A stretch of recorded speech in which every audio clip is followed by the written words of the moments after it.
annoncé, ils nous ont rejoints maintenant. Tout d'abord, on a la chance d'avoir ce soir, je vous demande d'accueillir le réalisateur du film, Julien Leclerc.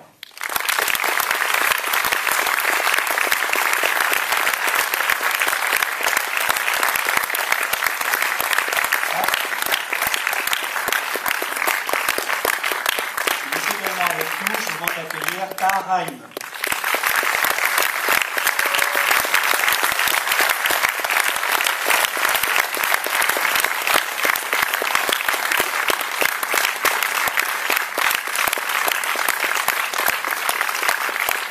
Vous aviez posé la question en début de projection, et bien écoutez, il est là, donc je vous demande de l'accueillir chaleureusement, Gilles Lelouch.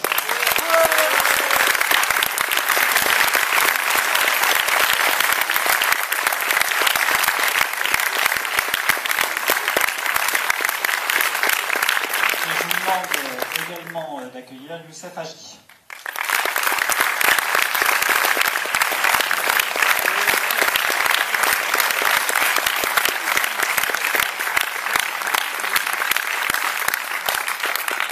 Avec nous ce soir. Alors c'est l'occasion pour vous d'échanger ce soir avec l'équipe. Petite règle du jeu, je vais poser les premières questions et ensuite ce sera à vous de jouer. Il y a 2 micros qui circulent dans la salle. Donc voilà, il y a les 2 demoiselles qui vont descendre nous rejoindre et donc vous n'hésitez pas à lever la main pour intervenir et poser vos questions. Julien, peut-être on peut commencer par classiquement ce projet, d'où il vient, qui vous l'a amené, à quel moment ça s'est passé? J'étais en train de terminer l'assaut, mon précédent film, et c'est vrai qu'on m'a proposé le scénario d'Abdelraouf Dafri.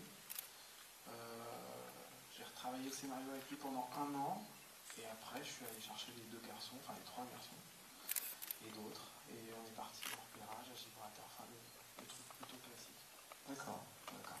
C'est un projet avant qui existait avant ce projet de film, puisqu'il est tiré effectivement du roman autobiographique. Il y avait potentiellement des projets avant que vous le repreniez ou... Enfin, moi, j'ai entendu dire qu'il y avait effectivement ce projet qui s'appelait L'Aviseur. Ouais. On l'a rebaptisé pour que ça soit mieux. Et il y avait le projet, je crois qu'il existe depuis 2006. Oui, c'est ça. Il y avait d'autres acteurs, d'autres réalisateurs qui étaient rattachés au projet, sans jamais émerger, mais voilà, c'est nous et c'est tant mieux. Très bien. Est-ce qu'il y a peut-être une première question dans la salle? Oui, monsieur? On va vous faire passer un micro.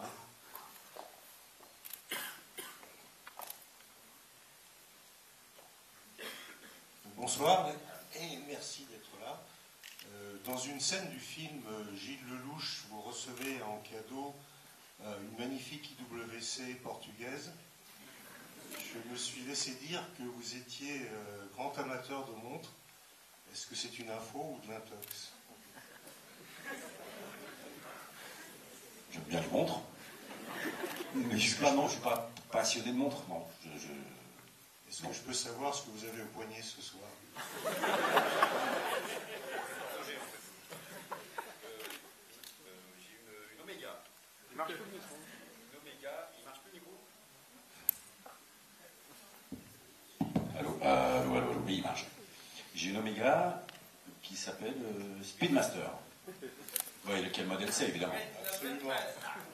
On a la même. On est frères de montre. Ça, c'était la question. Pourquoi ça vous a semblé long?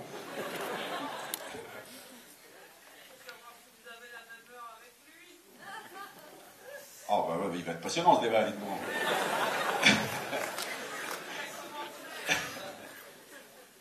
Alors, monsieur. Bonsoir. Bonsoir. En tout cas, déjà, je voulais commencer. Très bon film, merci. J'avais une question pour Gilles Lelouch et Tahar Rahim. En fin de compte, vous avez des enjeux différents dans le film. Qu'est-ce qui pousse Gilles Lelouch du début à la fin, en fin de compte? On comprend plus ou moins que vous faites entuber par les doigts. Qu'est-ce qui vous pousse à continuer, en fait? Et Tahar Rahim aussi, où vous jouez le personnage d'un policier qui a l'air pas très confiant, en tout cas quand je l'ai vu. Et quel est votre enjeu à vous personnel dans le film? Alors, mon personnage, son leitmotiv, en fait, c'est quand même que c'est un type... c'est quelque chose qu'on a un peu édulcoré, qui existait dans une version, mais qu'on a enlevé dans cette version-là. Mais au départ, ce personnage fuit la France parce qu'il a créé une société qui ne marche pas, il est endetté, donc il va voir son banquier, il a un prêt pour essayer de résorber un peu tout ça, et en fait il part avec l'argent pour essayer de refaire sa vie à Gibraltar. Il arrive à Gibraltar, ils ont ce restaurant qui monte avec sa femme, et c'est possible, plus fort encore les cœurs dans les yeux. Et en fait, voilà, il a ce bateau pour... pour faire du convoyage, et à nouveau, comme on l'explique dans le film, il est endetté, il se retrouve à nouveau dans la merde, et donc, comme n'importe quelle personne qui est comme ça dans une impasse de vie, il voit en Bellyman une possibilité de se refaire, de revivre, et d'avoir peut-être une vie un peu meilleure. Donc il est prêt à croire un peu n'importe quoi. Il n'y a là pas du gain, évidemment, il a envie de gagner de l'argent facilement. Je pense que moralement, il se dit que c'est pas vraiment une balance, parce qu'une balance, c'est intra-bandit, on va dire. Là, il participe aussi au fait que des dealers se fassent arrêter, donc moralement, il s'arrange un peu avec ça. Mais c'est surtout, je pense qu'au bout d'un moment, il est vraiment devenu... Enfin, c'est une réalité, il est vraiment devenu un peu schizo. Il se noyait dans ses propres mensonges, et puis je crois qu'en fait, il était tellement acculé qu'au bout d'un moment, il n'avait plus d'autre choix que de continuer. On peut imaginer qu'il aurait pu arrêter bien avant, effectivement, quand sa femme et sa sœur, et dans la réalité, c'était pas sa sœur, c'était sa fille, quand les narcotrafiquants viennent chez lui et qu'il les menacent, etc., il aurait pu tout arrêter là. Mais en fait, il a continué, parce que je pense qu'il y avait aussi un rapport un peu addictif au truc, comme un joueur ou un camé. Donc oui, je pense qu'il a un peu perdu la raison, quoi. Et ça a duré 6 ans et demi. Donc on raconte en 1h45 ce qui s'est passé sur 6 ans et demi. Et Fievel dit lui-même, le personnage existant, il raconte qu'en fait on lui a reproché après, en fait l'État lui a reproché d'être finalement un menteur hors pair. C'était un acteur de génie, ce type. Il a réussi à se faire passer pour un narcotrafiquant avec des narcotrafiquants, enfin bref, et il a été pris comme ça dans une spirale de mensonges, et puis certainement d'adrénaline, et puis voilà, il s'est pris au jeu. Oh, il y a une folie, voilà, qui s'est installée, je pense. Mais bon, il l'a payé cher. J'ai bon. L'intérêt de mon personnage, en fait, va changer. D'abord, c'est d'être un bon flic, mais ça marche pas.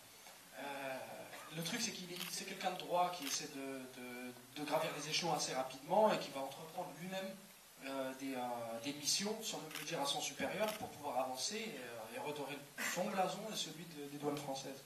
Sauf qu'il est jeune. Et comme il est jeune, il y a des erreurs qui sont humaines, dans le sens où il va finir par s'attacher à son aviseur, à vouloir finalement l'aider à sortir de ça, et on se rend compte qu'il est face à ses propres intérêts de vie, et il va devoir abandonner ses valeurs. C'est-à-dire qu'à la fin, il doit choisir entre sa droiture, ses valeurs, ce qui veut dire le libérer, ou alors sa famille et son avenir. Et il fait ce choix-là. Ça montre aussi comment la machine broie autant le personnage de Gilles qu'un jeune policier.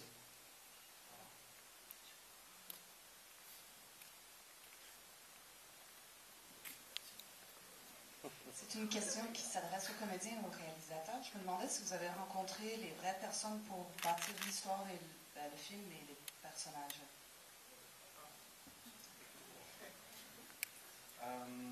Non, j'ai rencontré le vrai Marc Fievel il y a 4 semaines. Je lui ai montré le film. Je voulais pas, au même titre que Gilles, je pense, j'en suis sûr, n'a pas voulu le rencontrer. On avait une base plutôt monstrueuse parce qu'il y a sa biographie, il y a le roman, il y a Abdelraouf Dafri qui a passé 4 ans avec lui. Et c'est vrai qu'on est parfois déçu quand on rencontre. On ne voulait pas non plus être. Marc ne fait pas partie des meubles, comme on dit, donc Gilles n'avait pas besoin de faire du mimétisme et physiquement, ils ne se ressemblent pas vraiment. Mais je voulais, moi, avoir ma liberté de metteur en scène, de pouvoir édulcorer 2-3 choses pour en faire un objet filmique. Tout ce qu'il y a dans le film, c'est vrai à 90%. Il y a des petites choses, par exemple, Gilles l'a dit, dans la vraie vie, c'est le personnage de sa fille qui est tombée amoureuse de Claudio, et pour des raisons de crédibilité de casting. Donc je voulais pas voilà, je l'ai rencontré il y a 3 semaines. Je sais en plus, je connais la personnalité de Marc, qui est quelqu'un, bien évidemment, de chargé, qui est dans un éternel combat de reconnaissance. Et je voulais rester dans mon coin de cinéma avec tous les dossiers, avec tout, mais je voulais pas être, c'est pas méchant, mais pollué par quelqu'un. Voilà, je je ne me sentais pas de faire une biographie dans l'absolu. Je voulais juste raconter son histoire et une histoire de cinéma, quoi. Vous avez été déçu quand vous l'avez rencontré? Non, moi, alors pour tout vous dire, il est venu, on lui a fait une projection que pour lui, et je l'ai accueilli dans la cour de la salle de cinéma, et il est arrivé avec ses 3 avocats, il est avec sa fille, donc c'était pas le meilleur public pour moi. Et il est sorti, il est ravi du film, mais et puis c'est compliqué, je pense, pour quelqu'un qui a vécu ça, qui a fait 10 ans de prison, voilà, maintenant le film aujourd'hui, il est devant vous, il appartient à tout le monde, il sera là tout le temps, il sera là en DVD, il sera là à la télé. Et je pense que c'est aussi étrange pour lui d'avoir cette retranscription dans un média qu'est le cinéma. Je pense que ça l'aide, parce que évidemment il est content, on se parle de son histoire, et après la suite, je sais pas. Oui, bonsoir. J'avais une question pour Youssef et ensuite pour Gilles. Comment dans le film, vous êtes certain que la personne était une balance et vous la battez? Parce qu'en fait, à ce moment-là, je n'ai pas très bien compris qu'est-ce qui vous a donné cette information. Et la deuxième question, c'est est-ce qu'il y a eu une suite, ça c'est pour Gilles, hein. Est-ce qu'il y a eu une suite à ce combat vis-à-vis des douanes françaises? Quelle a été la conclusion au final de son combat pour faire reconnaître son appartenance? On commence par Youssef comme ça. En fait, je ne sais pas si vous remarquez, mais à un moment donné dans le film, il y a mon chef, en fait, dans la scène, qui me dit en arabe, je crois qu'il dit la vérité, en parlant du français, soi-disant. Et donc c'est ce qui me fait un petit peu penser déjà que ce qu'il dit, c'est la vérité. Et ensuite, il y a mon ressenti, mon feeling à ce moment-là. Je l'ai en face de moi, j'ai son regard. J'ai l'autre qui s'agite et lui qui reste plutôt convaincu de sa position. Et ça me fait prendre une décision. D'ailleurs, je le braque lui en premier. Et au dernier moment, je tire sur l'autre, quoi. Donc voilà.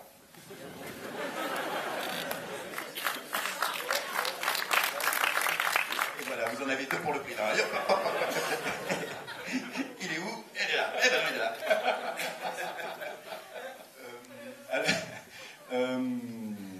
Alors, Marc Fievet, c'est moins drôle.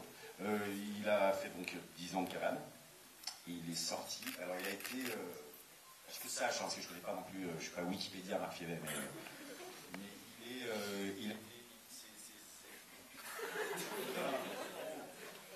il a été. L'État a reconnu ses états de fait, ce qu'il a pu faire pour l'État. Mais par contre, il n'a jamais été dédommagé financièrement. Donc ils lui doivent quand même une sacrée somme. Et il a 69 ans, il est redevenu chauffeur routier et il est obligé de travailler encore et toujours. Voilà, alors à part certains gouvernements qui ont effectivement reconnu son travail, il est toujours en procédure contre l'État. Voilà.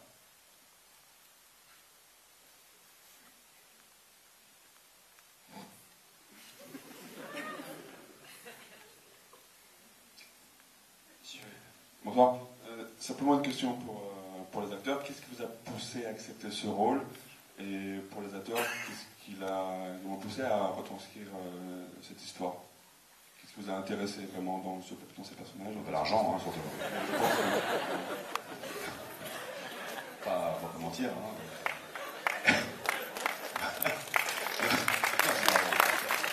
Non, moi je trouvais que... je me permets de répondre en premier. Je trouvais qu'il y a quelque chose de très intéressant dans le scénario. C'est qu'on commence avec un personnage qui est déjà épuisé, qui est déjà en fin de course, qui est déjà cassé, qui est brisé. Et donc qui va avoir un ressort de vie, une relance grâce à ce que vient lui proposer Belliman. La plupart du temps, on commence avec un type qui est en pleine forme et à la fin du film, éventuellement, il est au bout. Là, on commence avec un type, on commence avec la fin et on prolonge cette fin-là. C'est un type qui sombre de plus en plus en croyant trouver la lumière, finalement. Il s'enfonce de plus en plus dans les abysses. Et c'est quelque chose que je trouvais passionnant. Je trouvais passionnant la trajectoire de ce type. Ça a son côté fonceur et à la fois très naïf, son absence de réflexion en même temps, mais l'amour qu'il a pour sa famille, le fait que c'est un type qui fait tout pour s'en sortir. je trouve que c'est des personnages, on va dire, d'anti-héros formidables à jouer. Il y a beaucoup de choses, puis il y a plein de scènes qui sont, pour un acteur, quoi, à faire. Il y a un mec... Le micro vous aide pas. Marche là. Et donc voilà, oui, il y avait beaucoup de...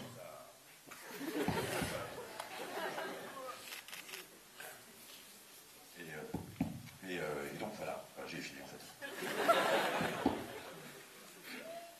Ce qui m'a poussé à faire le film, c'est un ensemble de choses. C'est d'abord des partenaires, comme je dis, j'avais envie de tourner avec lui, on s'était vraiment... Il ment. Non, vraiment, les partenaires, Youssef, on se connaissait, on était amis depuis un moment, et Gilles, Ricardo, évidemment, ce bon réalisateur qui nous a fait un très bon film. Le scénario qui était très bien fait en termes de romance, de cinéma, etc. Je retrouvais Abdel Raouf une fois de plus. Et évidemment, pour rentrer plus dans le vif du sujet, c'est l'histoire de cet homme-là qui m'a beaucoup intéressé aussi, plus que mon personnage finalement, parce qu'on avait l'occasion, qui est très rare dans le cinéma français, d'abord de représenter les coulisses de la douane et de pouvoir la dénoncer aussi. Et c'est quelque chose qui me plaisait. Et puis, vraiment, et puis du coup, je pouvais jouer un flic aussi, donc c'était passé de l'autre côté.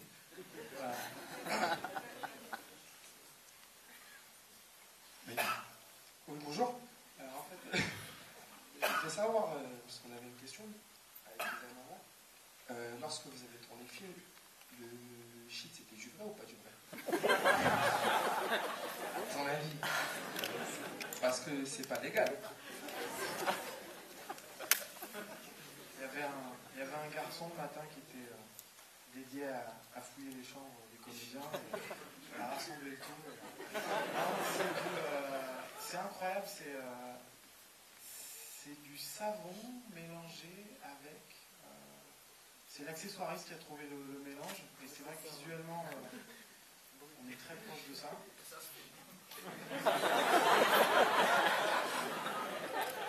Mes amis, ils reviennent du Maroc.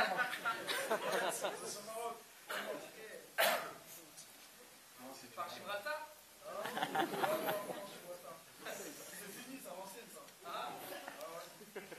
Monsieur, vous vouliez poser une question? Oui, bonsoir. Ce serait une question pour Tahar Rahim. Vous disiez tout à l'heure que vous retrouviez justement Abdel Raouf d'Afrique.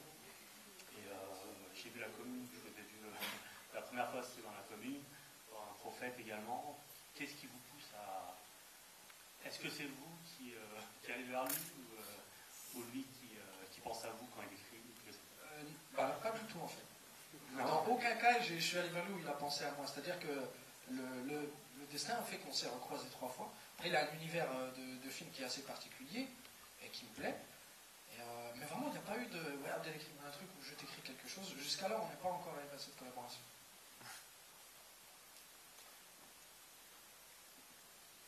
Bonsoir, j'ai 2 questions. La première, c'est par rapport au choix de la photographie, parce que c'était un lieu assez paradisiaque. Ça aurait pu être filmé de manière très lumineuse. Et en fait, la photographie est assez terne. Alors, pourquoi ce choix, justement? Alors, est-ce que c'est parce que le sujet est un peu terne en lui-même? Et la deuxième question, c'est, en général, c'est un film de genre. Il y a à peu près 2 ou 3 films de genre qui se font par an en France. Il y en a 40-50 comédies par an. Est-ce que c'était dur à monter en tant que projet, justement, par rapport à ce statut de très peu de films de polar, ce genre de choses, de thriller, passe à la comédie? C'est vrai qu'il y a eu une période, cette année ça a été un peu une catastrophe à part des gamins, les profs en termes de comédie, mais tout le reste s'est écroulé, donc je pense que l'année prochaine vous allez avoir plein de polars. C'est comme ça, c'est dans l'air du temps. Non, le film a été monté, c'est une coproduction franco-canadienne, donc le Canada a mis un peu beaucoup d'argent dans le film. En contrepartie, on a été tourné chez eux. Tous les intérieurs que vous voyez dans le film sont tournés à Montréal. Donc on a recréé des bars espagnols, des commissariats parisiens. Voilà. J'ai eu 2 heures de tournage à Paris. C'était en haut de la Montgolfière dans le 15e, pour faire les plans larges de Paris. Et tout le reste, c'est tourné à l'étranger. Donc c'est comme ça que le film se monte. Et pardon, la première question. Sur la couleur de l'image. Moi, ça m'intéressait vachement de faire un polar plutôt solaire. Ça ça m'obsède, ça me prend du temps, j'adore ça. Évidemment, l'action se déroule dans les années 80, donc moi j'avais des références, si vous connaissez des films de Sidney Pollack, ou j'adore ce que fait Fincher sur Zodiac, ou ce genre de film. C'est vrai que maintenant, comme on est dans l'ère numérique où tout est très défini, très propre et très truqué souvent, ça me plaisait d'utiliser cet outil-là, mais de retranscrire quelque chose qu'on a vu il y a peut-être 20 ans ou 30 ans, en termes de, je sais pas, c'est quelque chose d'assez sensoriel. En tout cas, on a travaillé dans ce sens-là. Bonsoir. Je voudrais savoir dans quel autre pays est-ce que le film va sortir. Gibraltar, Espagne. À part la France, le film il va sortir. Excusez-moi, parce que j'aime pas trop parler au micro, donc il sort, pour des questions de piraterie, il sort le 11 septembre dans tous les films francophones, Belgique et Suisse, et Luxembourg aussi, je crois. Et on a ce qu'on appelle pré-vendu, donc là le film est terminé depuis très peu de temps, depuis 15 jours, donc les gens, donc des acheteurs étrangers, vont pouvoir le voir au Festival de Toronto et l'acheter entièrement nu. Mais il a été déjà dealé dans, je crois, une quarantaine de pays. Mais non, on va le voir à l'étranger. Hein. Ça va être marrant de voir des affiches avec nos acteurs, avec des écriteaux japonais. Ça me fait marrer. On vous souhaite, monsieur. Excusez-moi, j'ai une deuxième question sur les accessoires. Pendant tout le film, vous avez un magnifique voilier et on n'a jamais vu les voiles. Est-ce que vous avez des difficultés Vous êtes plus à l'aise avec un bateau à moteur? Vous avez un blog ou un truc comme ça?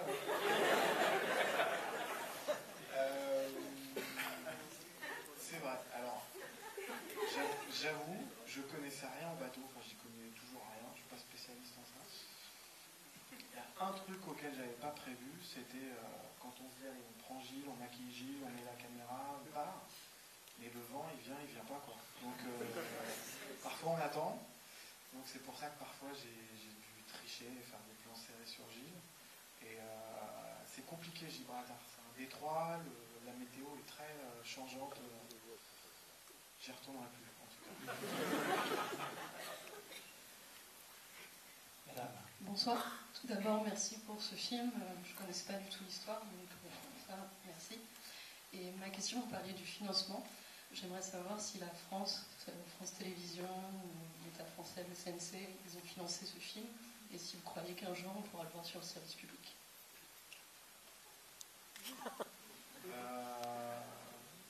C'est pas... quand on va chercher de l'argent dans les chaînes de télévision, on n'en a pas 40, hein, que ce soit TF1, Canal+, c'est à part, et France Télévisions et M6, là c'est le groupe M6. C'est M6, donc vous le verrez dans 3 ans sur M6, dans 1 an sur Canal+. Il n'y a pas de... Enfin, je ne sais pas si vous parlez de la... Parce qu'on parle d'une histoire vraie, voilà. Parce qu'on parle du... Il n'y a pas ça. Chaque chaîne a sa ligne éditoriale. Si le fait que France Télévisions soit publique et que vous parlez de l'implication de l'État... Non, après c'est au coup par coup, il n'y a pas de règle. On n'est pas là d'avoir des films d'auteur sur TF1, mais voilà, c'est étrange le financement. Parfois, il y a des gros films qui sont super et il n'y a pas de chaîne. Donc c'est plus compliqué, donc il faut faire des efforts sur le film, sur le fait d'aller tourner à l'étranger, de s'associer avec des gens. Et, tout est hybride en fait, chaque film est un prototype, il n'y a pas de... Je ne sais pas si je suis très clair. Alors, il y avait une question avec monsieur? Oui. D'abord, merci pour le film. Je voulais savoir, un film comme ça prend combien de temps à tourner, à monter? C'est combien de personnes en fait pour sortir un film comme ça? On l'a tourné en 55 jours, 11 semaines de 5 jours. On a tourné 5 semaines en Espagne, et donc au pied de Gibraltar, et 6 semaines au Canada. On a tourné 2 jours à Tanger. J'ai pris beaucoup de temps pour le monter, parce qu'en fait on l'écrit une fois le scénario, enfin les versions de scénario. on le réécrit pendant le tournage parce que les acteurs proposent aussi des choses qui sont mieux que ce qu'il y a dans le scénario. On est contraint par rapport à des choses de météo, de remodifier certaines choses. Et après au montage, où on peut vraiment être libre de réécrire des choses. Je ne vous ferai pas rentrer dans la salle de bain, mais il y a des séquences qui n'étaient pas prévues à la place. Voilà. Ça a pris du temps, il y a beaucoup d'effets spéciaux dans le film, j'espère qu'ils ne se voient pas, mais il y a beaucoup de choses qui n'existent pas. Voilà, la musique a été faite au Canada, à Vancouver, par Clinton Shorter, qui est un garçon plutôt doué, qui a fait le film produit par Peter Jackson, District 9, il a fait aussi Two Guns, Contrebande. Enfin, voilà. Ce qui est génial avec les copros, c'est qu'on a, c'est vrai qu'on avait des acteurs français, le leader cast était français, et ils ont pu travailler avec des acteurs de Toronto, de Londres, et il y avait beaucoup de Canadiens, bien sûr. On a amené les Canadiens au Maroc, on a amené les Canadiens en Espagne. Enfin, c'était quasiment un film européen, quoi. Enfin, hormis Canada, mais il y avait plein de gens d'horizons différents. Moi, ça me plaisait en tant que metteur de ne pas faire un film franco-français. Merci. Oui. Monsieur, bonsoir. Bonsoir. Ma question est pour Tahar Rahim et Gilles Lelouch. Vous devenez petit à petit des valeurs sûres du cinéma français. Est-ce que vous avez déjà reçu des propositions de la part du cinéma américain? Alors, lui, il est installé depuis un moment. Moi, j'ai bien. Ouais, c'est arrivé, mais comment dire, bien sûr qu'à Hollywood, c'est un fantasme pour tous les acteurs. Ça serait mentir de ne pas avoir envie. J'aurais pas envie d'y aller. Mais encore faudrait que ce soit intéressant, pas simplement venir servir une soupe ou avoir un personnage qui n'a pas d'intérêt parce qu'on est acteur avant tout et qu'on a envie de défendre des choses, des idées. Donc moi, ça arrivait un petit peu, mais pas encore la bonne. Moi, ça m'est arrivé une fois, j'ai tourné il y a 2 ans dans Sherlock Holmes numéro 2 avec Robert Downey Jr. et Jude Law. C'était génial. J'ai été coupé au montage.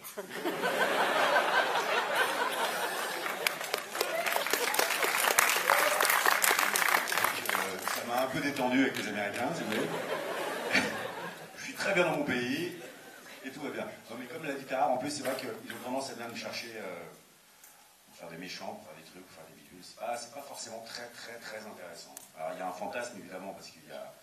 Enfin, je trouve qu'il y avait un grand cinéma américain et c'est de moins en moins le cas. Évidemment, on a tous un peu ce fantasme, mais bon, là, moi, ils m'ont détendu à vie, je crois. Oui, monsieur. Monsieur, madame. Bonsoir. J'aimerais savoir, à la fin du film, on voit Claudio se faire arrêter, et j'aurais voulu savoir si c'est la sœur de l'acteur principal qui l'a dénoncé. Parce qu'un peu plus tôt dans le film, on peut voir qu'elle est face à un dilemme. Lorsqu'ils sont dans la séquence de la voiture, soit elle doit suivre le frère, soit elle doit suivre Claudio. Donc à un moment donné, je me dis dans le film, elle a suivi Claudio. Et une fois arrivée dans le taxi, je voulais savoir si elle avait dénoncé. Non. Non. Non, pas du tout. Non. Non. Je connais un peu mieux le scénario que j'ai lu. Non, parce qu'à la fin... À la fin, quand Gilles est à 2 doigts de quitter Gibraltar, il est au téléphone sous un pont avec sa voiture, il appelle les douanes françaises, et le personnage de Tahar lui dit, donc le personnage de Claudio vient déposer un plan de vol parce qu'il a un jet privé, et quand on prend un jet privé, on est obligé de déposer un plan de vol pour annoncer où on va, pour New York, et c'est pour ça qu'on retrouve Tahar à New York. Donc Tahar a pisté le personnage de Claudio. Et la sœur est juste une suiveuse, elle n'a rien manigancé. Elle avait rien manigancé.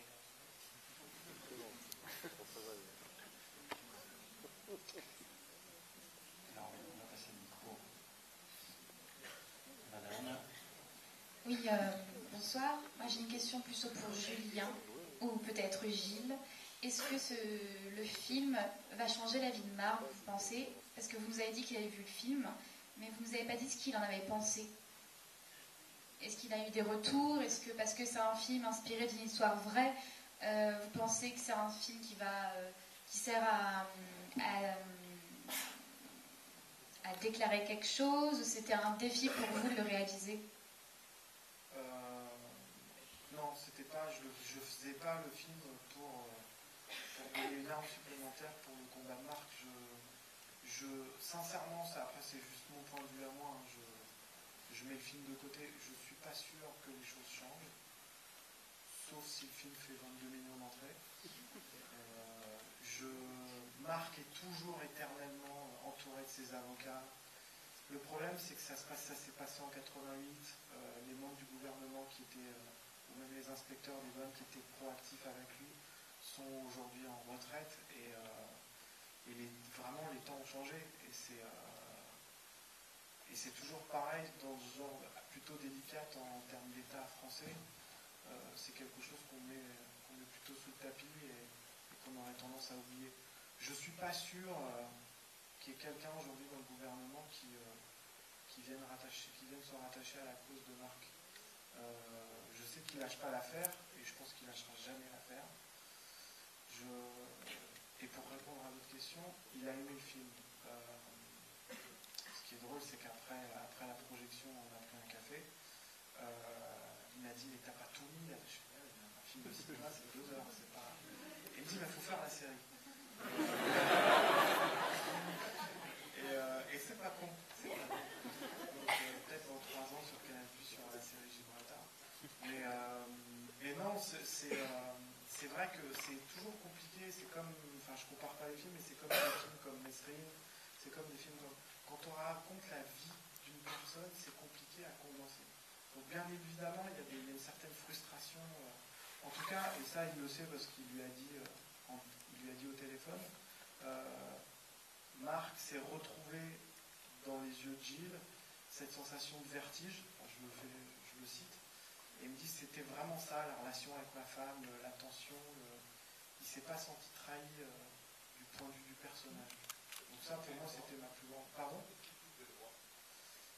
Et comme en tant que co-auteur du livre, bien sûr, on a racheté les droits du livre et oui, il a touché les droits. On a optionné et on a levé l'option du livre. Donc, comme vous voyez dans le générique à la fin, il est marqué inspiré du livre et aux éditions La Fond. Donc oui, il a touché un petit peu d'argent du fait de l'adaptation. Oui, monsieur. J'ai une question pour Tahar Rahim, en fait, dont j'ai lu le film Grand Central, ici. Et en fait, c'est une question sur... bon, c'est 2 films très différents, justement, et j'aimerais bien savoir dans quel registre ils se sentent mieux, si c'est dans un registre plus avec plus de sentiments, plus sur l'amour, etc., plutôt que ce genre de film d'action, ou alors Un prophète, dans quel registre ils se sentent mieux, parce que moi j'ai trouvé exceptionnel dans Grand Central, en fait, en tant qu'acteur. Merci. Voilà, à mon avis, moins bien que dans ce rôle-là. C'est une critique personnelle, je ne critique pas le film. Je critique son rôle-là. Mais voilà, j'ai trouvé sa manière de jouer dans ce film vraiment génial. Et voilà, j'aimerais savoir son avis sur les types de films qu'il préfère jouer, même dans le futur. En fait, je ne sais pas si je préfère un genre plutôt qu'un autre. C'est vrai qu'il y a une autre façon de travailler quand la caméra est au service de l'acteur. C'est souvent quand on voit ces films caméra épaule, il y a une liberté de déplacement, d'erreur même, qui donne un style au film, puisque la caméra est faite pour ça, pour donner une vérité différente, etc. Mais toutes les histoires et tous les gens ne peuvent pas se prêter à ce genre de procédé. Alors, quand on est dans un film comme Gibraltar qui est très travaillé, très chiadé précisément et tout, il faut avoir une certaine conscience de la technique, c'est-à-dire de se positionner en fonction des lumières, etc. Et c'est quelque chose que je découvrais un peu plus là-dedans. Ensuite, très franchement, je ne pense pas que je me sente mieux dans un univers qu'un autre. Au contraire, mon trip, moi, c'est de passer d'un univers à un autre, justement, pour essayer de retrouver une virginité qu'on peut avoir comme dans une première fois. En sachant qu'on ne la trouve jamais vraiment, mais au moins on a un goût de ça, d'aller vers des choses différentes à chaque fois et de faire des... J'y vais comme un spectateur dans le cinéma, en fait. J'ai envie d'aimer un film, j'ai envie de le voir en salle. J'ai une question en scène, je veux savoir est-ce qu'il y a des réactions des hommes politiques en rapport au film. Pas aujourd'hui, vous êtes les premiers spectateurs, il y a une histoire du bois depuis 10 jours, on l'a présenté à Angoulême, au festival d'Angoulême, on l'a montré dans 2-3 à Strasbourg la semaine dernière. Mais non, et je pense que on est un peu dans le fantasme de croire que le gouvernement surveille le cinéma. On fait tout ce qu'on veut, même avec des sujets un peu plus polémiques. Moi j'avais fait l'assaut avant, j'ai jamais rien. J'ai pas reçu de courrier suspect, j'ai pas reçu jusqu'ici. Mais voilà, il n'y a pas de. On a la chance de vivre dans un pays libre et ça ne reste que du cinéma. Il y a juste une chose que j'ai pas à rajouter qui est la chose la plus importante finalement, c'est que c'est vraiment deux personnages différents aussi. C'est-à-dire que je ne peux pas me permettre d'avoir cette espèce de fluidité planante qu'il y a dans le bureau central, là en tant que douanier dans un bureau, etc., qui doit avoir une certaine assurance, qui recrute des gens, qui est chef de poste. Ça ne peut pas être la même chose.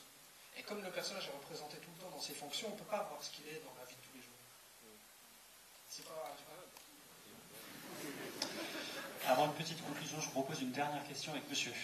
Bonsoir. Je voulais juste savoir en fait quels étaient les projets de chacun. Alors merci, puisque c'est la question que j'allais poser après. Moi je produis un film qu'on tourne dans un mois encore inspiré d'un fait réel.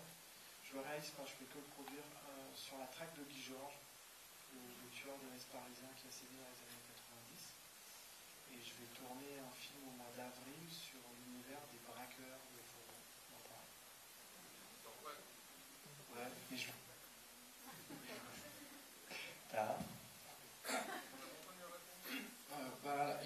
évidemment. J'ai terminé le prochain film de Fatih Akin, je ne sais pas si vous connaissez, réalisateur turc-allemand. Et en ce moment, c'est en montage, et puis je suis pressé de le voir. Voilà. Sinon, en attendant, je dois faire une comédie normalement, mais voilà.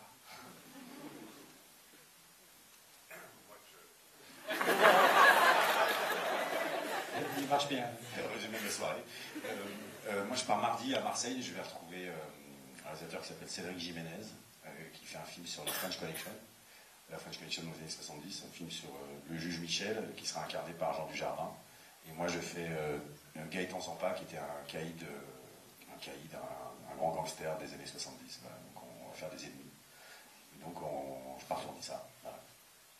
Et puis après, c'est tout. Eh bien, moi, voilà, je serai dans Gibraltar à partir du 11 septembre. Ensuite, j'ai un autre film qui sort le 16 octobre qui s'appelle Au bonheur des ogres, de Nicolas Bari.